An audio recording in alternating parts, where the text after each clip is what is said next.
Before we begin tonight's descent into history's shadows, let me ask you a question. Where are you watching from right now? Write it below, because across the world, people just like you are listening to the stories the world tried to bury. And if you haven't already, subscribe to Cold Mysteries. Every week we bring you another secret history the daylight was never meant to reveal. Now, let us return to Colorado. The year was 1912. The coal mining town of Ludlow barely registered on most maps. It wasn't a city of promise or culture or industry's glory. It was a place of survival, a cluster of wooden shacks and tents surrounded by jagged cliffs and coal dust that blackened the sky. Families lived in squalor, their lives measured not in years, but in shifts of brutal labor that ground men into the very dust they mined. And in the heart of this community were its children. They were the sons and daughters of immigrants, Italians, Greeks, Slavs, Mexicans, brought here by desperation, bound by the hunger of their families. Their lives were simple and yet never truly innocent. Their games were played in the dirt outside the company shacks. Their lullabies were the sound of dynamite blasting tunnels deep into the mountain. Their fathers coughed up black coal dust into handkerchiefs. Their mothers boiled thin soups to stretch food rations across hungry mouths. In such a place, childhood did not last long. And yet, amid the hardship, children dreamed. They whispered stories, sketched pictures in the dirt, and laughed at shadows. But in Ludlow, even children's dreams carried the weight of the mines. Heavy, suffocating, and in some cases terrifying. At first, it was dismissed as imagination. Children spoke of fires that would not stop burning, of soldiers marching through the tents, of screams in the night. A little girl named Anna told her mother that she had dreamed of sleeping underground while the world above turned red. Another boy, Peter, drew stick figures inside a box, surrounded by what looked like flames. His father laughed, shaking his head. "The boy listens to too many stories by the fire," he said. But then more drawings appeared. More children spoke. Always the same theme. They spoke of suffocation, of families huddled together, of crying that went silent too soon. Neighbors began to notice. A seamstress who lived near the tents recalled hearing children whisper to one another before bed. "When the soldiers come, hide in the ground, but don't breathe too loud or the fire will find us." How could children imagine such things? They had never seen war, never seen an inferno. Their lives were already filled with hardship, yes, but their drawings and songs carried something stranger, something prophetic. At night, mothers prayed harder. Fathers stared into the darkness outside their tents, wondering if their children's dreams were warnings or curses. Meanwhile, the town itself was a powder keg. The Colorado Fuel and Iron Company ruled Ludlow like a kingdom. Miners were paid in company scrip, worthless outside the town store. Strikes had broken out, and armed guards patrolled the roads. The tension between miners and the company hardened with every week. Perhaps the children overheard.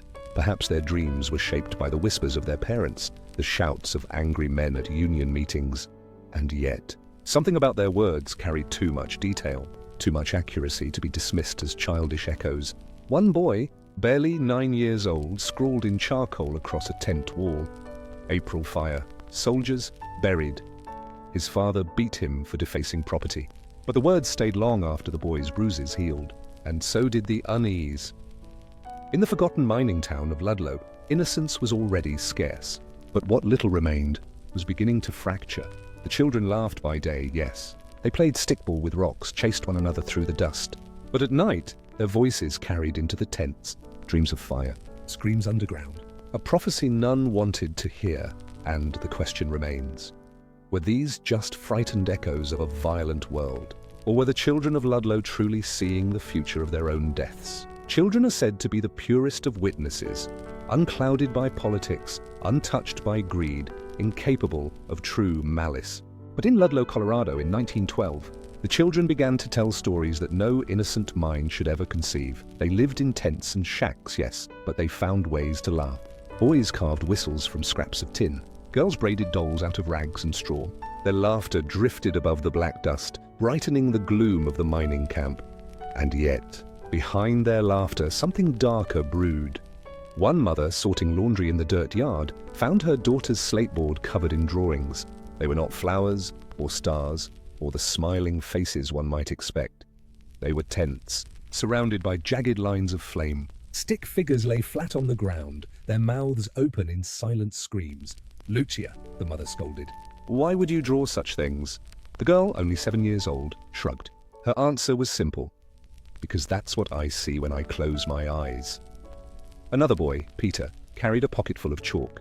He drew tunnels collapsing, black smoke pouring through narrow shafts. In the corners of his pictures, he scribbled tiny figures crouched together. Always children. Always hiding. Always waiting. As days passed, the drawings became more frequent. Then came the rhymes. Children chanted while skipping rope. Soldiers march, tents will fall. Fire comes to burn us all. What began as a game spread through the camp. Parents overheard the chants, shivered, and hushed their children. But the rhymes would begin again the next day. Some claimed it was merely mimicry, children echoing the tension of their parents, the whispers of strikes and soldiers. But others saw the patterns forming. Too many children, too many voices, too many identical images of fire and death. At night, the camp was alive with restless sleep. Mothers described their children waking in terror, gasping for breath as if choking on invisible smoke. One girl clung to her father's arm, trembling. "Papa, don't make me hide under the ground. The fire will find us there." Another boy refused to enter his family's storage pit, convinced it was a grave. The nightmares spread like plague. One tent, then another, until nearly every child in Ludlow had spoken of flames, suffocation, or soldiers. And yet, there had been no fire. No massacre. No soldiers marching through camp. Not yet. Word spread through the small community. A seamstress confessed that her nephew awoke screaming, insisting soldiers would come with guns on a Sunday morning. A coal miner's wife said her twin boys drew the same image on opposite sides of a tent wall, without ever seeing each other's work. Both pictures showed families lying underground, faces pale, mouths sealed by soot. Neighbors whispered, were the children cursed? Were they being visited by something not of this world? Or were their young minds absorbing secrets no one dared speak aloud? A few mothers took their children to the local priest, Father McCarthy. He prayed over them, dismissing the dreams as the devil's attempt to sow fear. But when the priest collected some of the drawings, his hands trembled. The shapes, the detail, they were too vivid, too exact. One night, a child named Anna, the same girl who had once spoken of sleeping underground, woke in tears. She told her mother she saw people buried together, clutching one another in darkness. "But Mama," she whispered, "we were still alive when the dirt covered us." Her mother shook her, desperate. "Who told you this?" "Where did you hear such a thing?" The child answered with a voice flat and certain. "Nobody told me." "I dreamed it, and it will happen." Her mother tried to dismiss it. Tried to believe it was just imagination. But when she told the neighbors the next day, none laughed, because their own children were dreaming the same thing. Innocence among shadows. That is what the children of Ludlow were meant to be, the fragile hope of families beaten down by poverty and labor's cruelty. But these children were no longer innocent. Their games were warnings. Their laughter hid prophecies. And in the dust of Colorado in the year 1912, every parent began to wonder the same terrible question. Were their children simply afraid? Or were they foretelling the day when Ludlow itself would burn? While the children of Ludlow whispered of fire and death, the world of the adults was already sliding toward violence. The year was 1913, and the Colorado coal fields had become a battlefield long before a single shot was fired. The Colorado Fuel and Iron Company, backed by the wealth of the Rockefellers, ruled the region with an iron hand. The miners were trapped in a system of debt, paid in company scrip, forced to shop at company stores, and watched by armed guards. Their lives were nothing more than extensions of the coal seams they mined. The men demanded 8-hour workdays, safer conditions, and the right to live outside company-owned housing. Their demands were met not with negotiation, but with rifles. In September of 1913, over 11,000 miners went on strike. They and their families were thrown out of company housing, left to build tent colonies on the barren ground outside the mines. Ludlow was the largest of these, a sprawling settlement of canvas tents staked into the rocky Colorado soil. It was here, in this fragile community, that both hope and doom were born. For the children, life continued in fragile fragments of normalcy. They played between the tents, collected scraps of wood for makeshift toys, and watched their fathers march with picket signs, but the whispers of prophecy did not stop. A boy named Michael, just 10 years old, told his schoolmates that he saw men with bayonets marching through the tents. "They'll come on Easter," he whispered. They'll burn it all." The children listened, wide-eyed, before bursting into nervous laughter. But some of them carried the words home, and the parents, weary of struggle, tried to push them away. Yet the timing was uncanny. The strike dragged on. Tempers sharpened, and Easter was drawing closer. Tensions escalated. Armed guards hired by the company clashed with striking miners. Shots were fired in the hills, leaving both sides bloodied. At night, families in the Ludlow tent colony huddled together, listening to gunfire echo across the canyons. Mothers pulled their children closer, whispering prayers. Fathers whispered too, but not prayers. Curses against the company that had reduced them to such desperation. The children, lying awake in the dark, absorbed every sound, every word, and their dreams became sharper, more precise.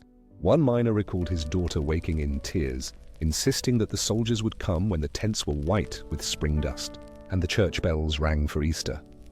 Another mother remembered her son drawing not only flames, but uniformed men with rifles. The detail chilled her.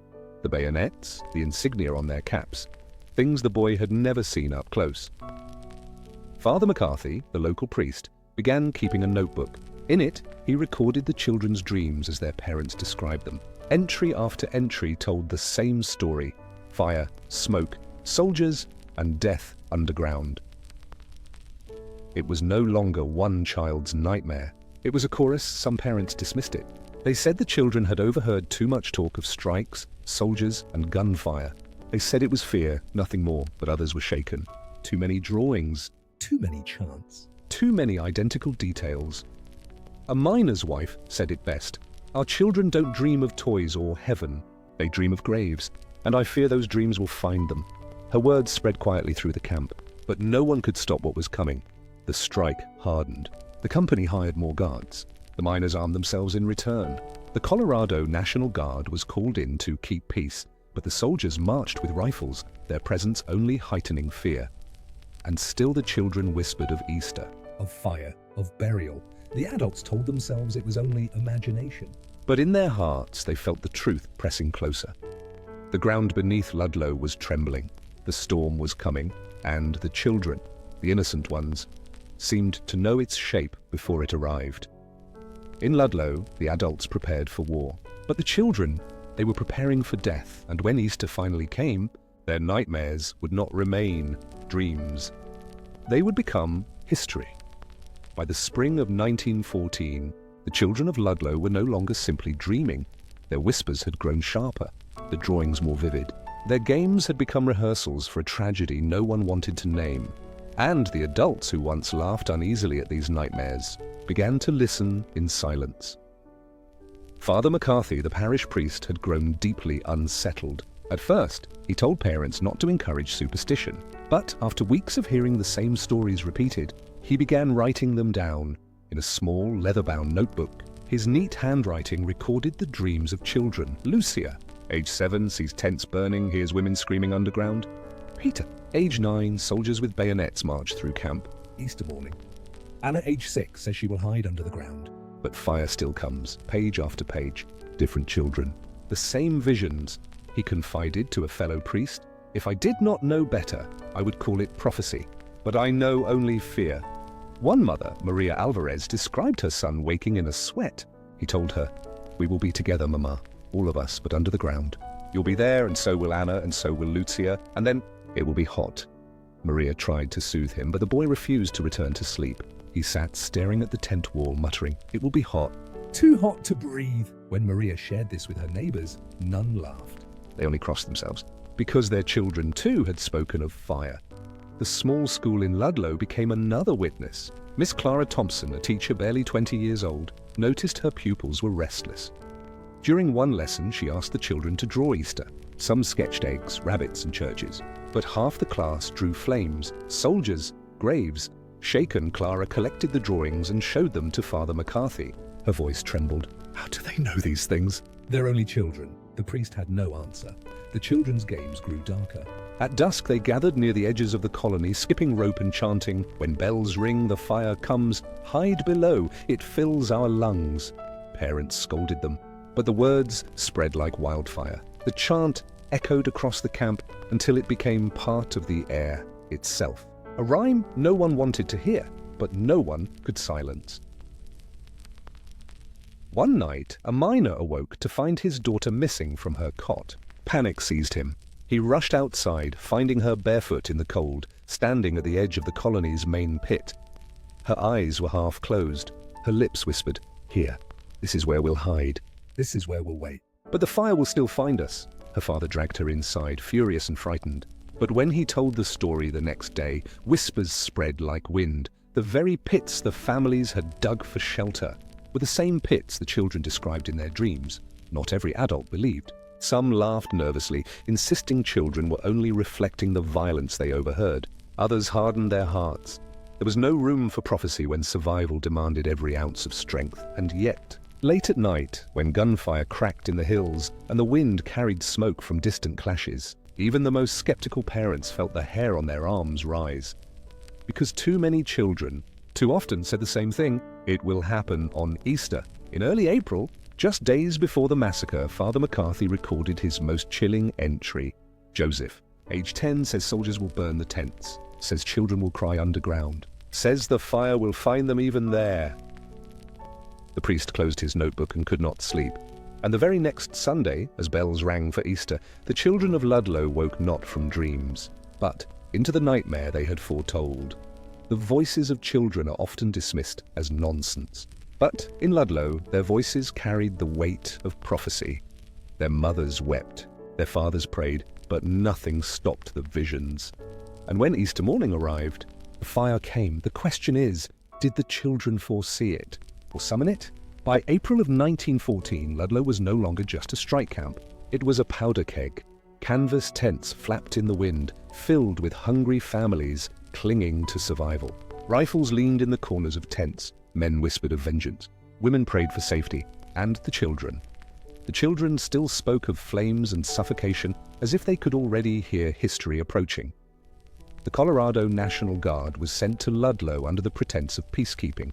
But their bayonets glinted and their rifles were always loaded. The soldiers did not bring calm. They brought fear. Families watched them march into camp, uniforms pressed, boots heavy on the dirt. The miners had seen such men before, not peacemakers, but enforcers. And the children fell silent. One miner's wife recalled her daughter staring at the soldiers with wide, unblinking eyes before whispering, "They are the ones from my dream." Father McCarthy, notebook in hand, tried to warn the militia captain. He showed him the pages filled with children's dreams. Flames, screams, burials underground. The captain scoffed. "Superstition," he muttered. "You people have been listening to too many fairy tales." But the priest's voice broke with urgency. "When so many children see the same thing, it is not superstition." "It is a warning." The captain dismissed him, and the priest walked away, knowing no one in power would listen. Among the few outsiders to take notice was Dr. Mary Thomas, a physician sent by Union supporters to monitor conditions in the camp. She spoke with mothers, examined children suffering from malnutrition, and collected their strange testimonies. One boy, feverish and pale, gripped her wrist and whispered, "You'll find me in the ground, miss." "But don't be afraid." "We'll all be together down there," the doctor admitted in her private journal. "These children do not speak like children. They speak like witnesses to an event that has not yet occurred." Every day, gunfire crackled in the distance. Armed guards hired by the company clashed with striking miners in the hills. Smoke drifted across the valleys. At night, soldiers patrolled the edges of Ludlow, their shadows looming in lantern light. Inside the camp, fathers sharpened tools and oiled rifles. Mothers packed belongings in case of flight. And the children? Drew pictures of soldiers standing beside burning tents, their details eerily precise. The closer Easter came, the stronger the children's prophecies grew. One boy told his mother, "We will all be dressed in our best clothes, but we will burn in them." Another child, Anna, whispered to her sister that bells would ring, and then the sky will turn red. Even the most hardened skeptics began to glance nervously at their children, wondering if they should take them and flee. But where could they go? The mines were closed to strikers, the company towns barred against them. Ludlow was their only home, their prison. Their graveyard waiting to be written. On April 19, 1914, Father McCarthy held Mass for the families. He begged them to remain calm, to trust God, to keep their children safe. But as he spoke, one small boy interrupted, his voice cutting through the silence. Tomorrow. Tomorrow it happens. The entire congregation froze. Mothers wept. Fathers stared at the ground, and when the boy's father struck him, demanding silence, the child only repeated the same words. Tomorrow it happens. That night, many parents held their children tighter than ever before, but it was already too late. The soldiers were in place. The miners were armed. The children had spoken their warnings again and again. April 20th, 1914, Easter Monday, was only hours away. And when the sun rose over Ludlow, prophecy and history would collide in fire. Easter Monday, April 20th, 1914. The sun rose over the barren Colorado plains with deceptive beauty. Pale light touched the canvas tents of Ludlow, shimmering like a fragile promise of peace. But beneath that fragile morning, death was already stirring. Families dressed in their best clothes, hoping to mark the holiday with dignity despite hunger and fear. Mothers laid out boiled eggs, meager bread, and scraps of dried meat. Fathers stood watch at the edges of camp, rifles close at hand. Children tried to play, but their laughter was strained, brittle. Some clutched dolls or marbles. Others simply stared at the hills, waiting. Father McCarthy held mass beneath a canvas awning, his voice trembling as he prayed for safety. But even as he spoke, he noticed children whispering among themselves, their lips forming the same words. Today, it comes. By mid-morning, the Colorado National Guard advanced toward the tent colony. They brought machine guns, rifles, and kerosene. The miners stepped forward, armed with their own rifles, ready to defend their families. Women pulled children inside the tents, pressing them into pits dug beneath the canvas for shelter. And then the first shot rang out. No one knows who fired first. Some say it was a soldier. Others a desperate miner. But in an instant, gunfire erupted like a storm. Bullets tore through canvas. Men fell screaming. Women dragged children into the dirt pits, hoping the ground would shield them. The pits, shallow cellars dug under the tents, became crowded with terrified families. One mother recalled clutching her daughter while smoke drifted inside, choking their lungs. Her little girl sobbed, "Mama, this is the place from my dream." Another boy whimpered to his brother, "Don't breathe too loud. The fire will find us." The very words they had whispered for months now came alive, echoing in the suffocating dark. As afternoon burned on, soldiers set fire to the tents. Flames roared upward, smoke curling into the sky like black banners. Canvas collapsed, trapping families inside. The pits became ovens. Mothers covered children's mouths with skirts, desperate to shield them from smoke. Above ground, gunfire continued. Below, the children's prophecies were fulfilled. A miner's son, coughing in the smoke, whispered, "I told you we'd be together." "Mama, I told you it would be hot." Those were his last words. Dr. Mary Thomas, the physician in camp, later testified that the screams were unlike anything she had ever heard. She saw families vanish beneath falling canvas, their cries cut off by fire. Father McCarthy, frozen in horror, dropped his prayer book and ran toward a collapsing tent. He tried to pull a child free, but was beaten back by soldiers who drove him away at bayonet point. In his notebook, stained with soot, he scrawled a final entry. The children saw it. God help us, they saw it before it came. By nightfall, the colony was a blackened ruin. Smoldering tents, charred belongings, broken bodies, and in one of the largest pits, searchers uncovered a scene that would haunt history. 11 children and 2 mothers, huddled together, suffocated by smoke. Their arms locked around each other as though clinging to life even as it left them. It was exactly as the children had described. Drawings that once seemed like games. Chants that once sounded like nonsense. Nightmares that once felt like superstition. All had come true in fire and blood. The massacre of Ludlow shocked the nation. Newspapers carried stories of burned tents, murdered families, and suffocated children. Outrage spread across America. But for the people of Ludlow, there was no shock, no surprise, because their children had already told them what was coming. The world had refused to listen. And so the children of Ludlow were buried not only in earth, but in prophecy fulfilled. The massacre had begun.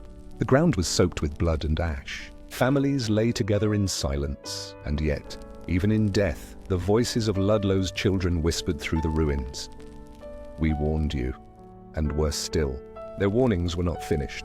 The massacre at Ludlow was not a single moment. It was not one volley of shots nor one flash of flame. It was hours of unrelenting terror, fire, smoke, and screams rising together until silence swallowed them all. The children had foretold it, and now the firestorm came to claim them. As the first tents ignited, flames leapt from canvas to canvas, racing through the colony with terrible hunger. The dry spring air fed the blaze, carrying sparks from one shelter to the next. Mothers dragged children underground, forcing them into pits dug for food storage and safety. The air in those pits grew thick, suffocating, as smoke poured downward. Above them, tents collapsed into ash. The world they knew dissolved in fire. One survivor recalled clutching her baby underground as the heat pressed down like a furnace. The child's small hands clawed at her neck, desperate for air. A boy whispered to his sister, "Don't cry. Don't breathe too loud. The fire will find us." They were words he had spoken in his sleep weeks before, and now, as the smoke thickened, his prophecy fulfilled itself. A miner, crouched with his family in a shallow pit, later told investigators that his son spoke calmly. "Even as his lungs filled with smoke, I told you we'd all be together," the boy said. "The ground is taking us." Moments later, he went still in his father's arms. It was as if the children were not surprised, as if they had already rehearsed this ending in their dreams. Dr. Mary Thomas, the physician, staggered through the chaos. Trying to save who she could. She saw children pulled lifeless from the smoke, their faces eerily peaceful, as if death had been long expected. She later wrote, "They did not thrash in panic as I expected. They lay still quiet, almost waiting." As though the moment had been foretold to them, and they had already accepted it. Father McCarthy tried to pray, but his voice broke. His soot-stained notebook, half filled with children's dreams, fell from his hands into the dirt. He would never write in it again. When the flames finally died and silence descended, searchers crept back into the colony. What they found remains one of the most haunting discoveries in American history. Beneath a single tent, in a large pit, they uncovered the bodies of 13 people, 11 children and 2 mothers. They were huddled together, arms locked around one another. Their faces were pressed into skirts and sleeves, as if seeking one last comfort. And around them, the charred remains of the tent still smoldered. One miner whispered, "They dreamed of this. God help us, they dreamed it." In the days that followed, survivors unearthed the children's drawings. Crude sketches of tents in flames, families underground, soldiers standing above them. The match between prophecy and reality was undeniable. A seamstress recalled a little girl's rhyme. "When bells ring, the fire comes, hide below, it fills our lungs." And when the bells had rung for Easter Mass, the fire had indeed come. The rhyme had not been a child's game. It had been a warning. When news of the massacre reached the outside world, headlines spoke of violence, of strikers and soldiers, of blood spilled in Labour's war. But in Ludlow itself, the survivors spoke of something darker. They whispered not of politics, but of prophecy, because the children had known. Their warnings had been clear, precise, and relentless. And still, no one had listened. The firestorm of Ludlow consumed more than lives. It consumed innocence. The children's laughter, their games, their dreams, all had ended in smoke, exactly as foretold. But the question lingered in the ashes. How could they have known? And if they truly foresaw their deaths, what does that say about fate itself? When the smoke cleared over Ludlow, the camp was unrecognizable. The white canvas tents that had once housed more than 1,000 souls were reduced to black ash and twisted stakes. Charred toys, burned shoes, and scorched prayer books lay scattered in the dirt. And beneath the ground, in the shallow pits that were meant for safety, lay the children who had seen this ending long before it arrived. Rescuers combed through the ruins. What they uncovered became one of the darkest chapters in American history. In one pit, they found the bodies of 2 mothers and 11 children. Some were clutching each other so tightly that they had to be buried together.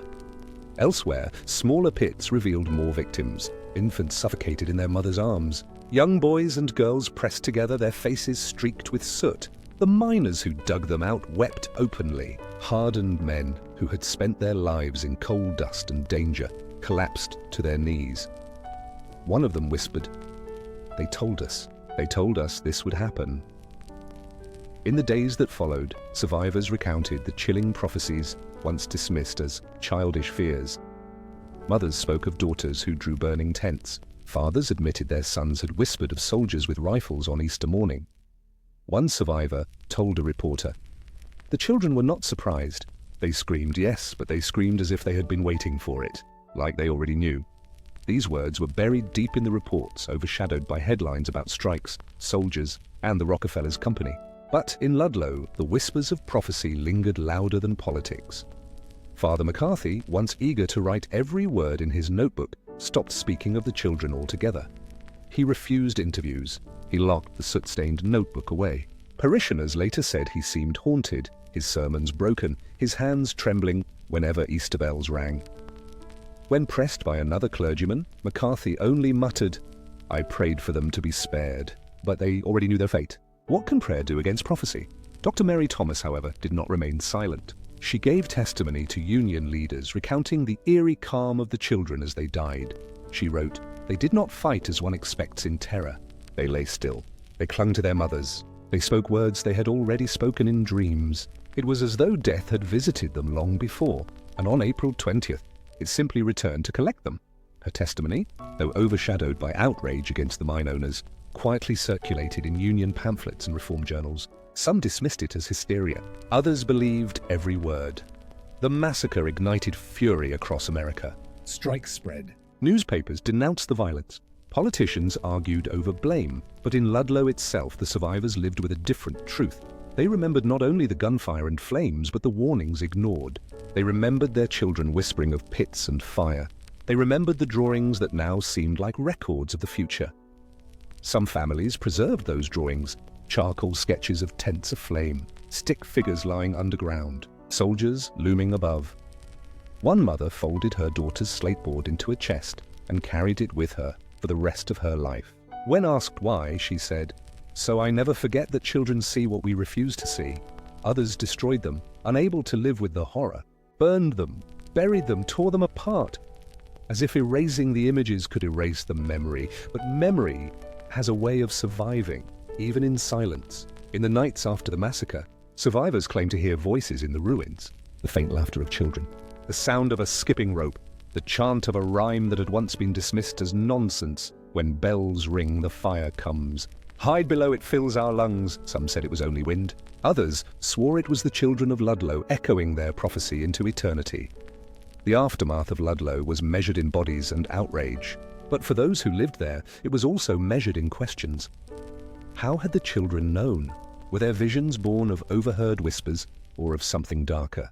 And most chilling of all, if the children of Ludlow could foresee their own deaths, what else might the voices of children foretell that we refused to hear? The massacre was over. The children were gone. But their voices remained. In Ludlow, people spoke of them for years. And long after the ashes cooled, the world still struggled with the same impossible question. How did the children of Ludlow know their own deaths before they came? Historians and skeptics point to the simplest answer. The children lived in fear. They overheard the men arguing about soldiers, strikes, and violence. They listened to mothers whispering of fire and danger. They saw guns. They heard gunfire in the hills. It was only natural, skeptics say, that their young minds stitched together fragments of dread into nightmares. Prophecy, in this view, was nothing more than imagination shaped by fear. Psychologists offer a different angle. Children often mirror the hidden anxieties of their parents. What adults repress, children express through drawings, rhymes, and dreams. The children of Ludlow may have absorbed their parents' silent dread and given it voice. But even here lies the chilling twist. Their warnings were too precise, too detailed. Why Easter? Why pits? Why fire? Why did so many children see the same thing weeks before it happened? For the immigrant families of Ludlow, superstition was a language as common as prayer. Greeks spoke of omens, Italians carried charms, Slavs told tales of prophetic dreams passed through bloodline. When the children began to speak, many parents recognized the signs. A miner's wife from Crete whispered after the massacre, "In my village, when children dream of death, it is never only a dream." Perhaps Ludlow was not cursed. Perhaps its children simply carried an old gift, One the modern world refused to acknowledge, but others whispered of darker forces. Some claimed the land itself was haunted. Ludlow sat on ground scarred by centuries of violence, from indigenous struggles to mine wars. Perhaps the children tapped into echoes of suffering buried in the soil. Others believed the devil himself walked among them, sowing dread in innocent minds before harvesting lives in fire. And still others suggested something more mysterious, that the children were not predicting their own deaths, but reliving them as if the massacre had already happened and time itself was folding in on Ludlow. Whatever the explanation, the whispers did not end with the massacre. For years afterward, travelers swore they heard children's laughter near the ruins. Union organizers claimed their dreams were filled with smoke and screams after visiting the memorial site. One woman, decades later, said she stayed the night near Ludlow and awoke to hear a child's voice repeating in the dark, "The fire will find us." She left before sunrise and never returned. The story of Ludlow spread far beyond Colorado. Newspapers and reformers told of murder and injustice. But among miners' families, the legend passed in hushed voices. Listen to your children, for they may know what you do not. Parents in strike camps across America began paying closer attention to what their children drew, said, or dreamed. A skipped rhyme or a nightmare might suddenly feel like a warning. The prophecy of Ludlow had outlived the children themselves. Perhaps the skeptics are right. Perhaps the children of Ludlow merely mirrored the fear of their world. But the precision remains, the detail, the timing, the eerie calm with which they awaited what was to come. It is easy to dismiss coincidence when one child dreams of death, but what do we call it when dozens do? Was it chance? Was it psychology? Was it fate? Or was it something else entirely? Something that speaks to the mystery of childhood itself. Theories will never end. Explanations will never satisfy. But one truth remains unshaken. The children of Ludlow spoke their deaths before they came, and if their voices were warnings, then perhaps we should still be listening. Today, the coal mines of southern Colorado stand silent.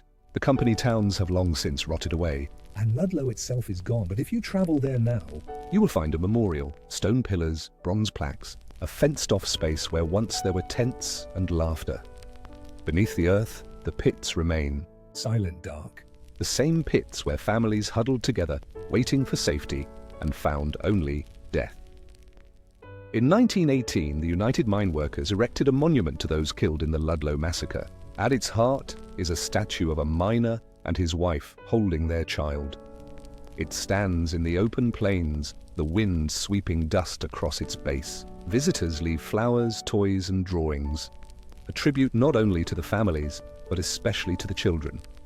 Many say the sight carries a weight. Some feel sorrow pressing down on their shoulders. Others hear faint whispers on the wind, like children chanting in rhyme.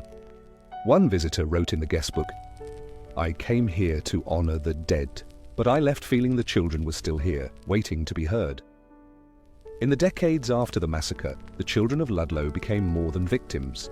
They became symbols. Union leaders invoked their names as proof of corporate cruelty. Writers and musicians told their story in song and verse. But within the families who survived, the story was told differently. It was whispered at bedsides, shared in kitchens, passed from grandmother to granddaughter. Our children saw it before it came. They warned us, and we did not listen. This version of Ludlow's history rarely made it into textbooks, but in the shadows, it remained alive. Some say the tragedy reshaped how Americans understood childhood itself. That children were no longer seen as merely innocent, but as vessels of truth adults could not bear to face. The miners believed their children had carried a warning, a gift, or perhaps a curse. One survivor's grandson told an interviewer in the 1970s, "My grandmother said the worst pain wasn't losing her children. It was realizing they knew they were going to die and she couldn't stop it." For her, the massacre was not only violence, it was prophecy fulfilled. And so the story of Ludlow lingers not just as a tale of injustice, but as a riddle about time, fate, and innocence. Did the children merely echo their parents' fears, or did they touch some hidden thread of history? A thread that allowed them to glimpse the future woven into their present? If prophecy is real, why does it come to the powerless? Why do the youngest among us, with the least ability to change events, sometimes see the clearest picture of what lies ahead? Even now, more than a century later, visitors to Ludlow speak of unsettling dreams after leaving. Some wake in the night, coughing from phantom smoke. Others dream of children's voices calling them to hide underground. Are these only echoes of history impressed on the mind? Or do the children of Ludlow still whisper, still warn, still try to speak through the veil of time? The Ludlow massacre has been called many things: a labor war, a national scandal, a crime against innocence. But beneath the politics, beneath the headlines, one truth remains. The children of Ludlow spoke their own fate before it came. Their words were ignored, their drawings dismissed, their chants silenced, and when the flames came, they did not scream in surprise. They screamed in recognition. So now I ask you, what do you believe? Were the children of Ludlow merely frightened by the world of adults? Or did they truly glimpse their own deaths before they happened? Tell us what you think. Tell us where in the world you're watching from tonight. And if this story has haunted you, subscribe to Cold Mysteries. Because every week we uncover another truth history tried to bury, and another voice that refuses to stay silent, for the shadows are full of stories, and sometimes children see them first.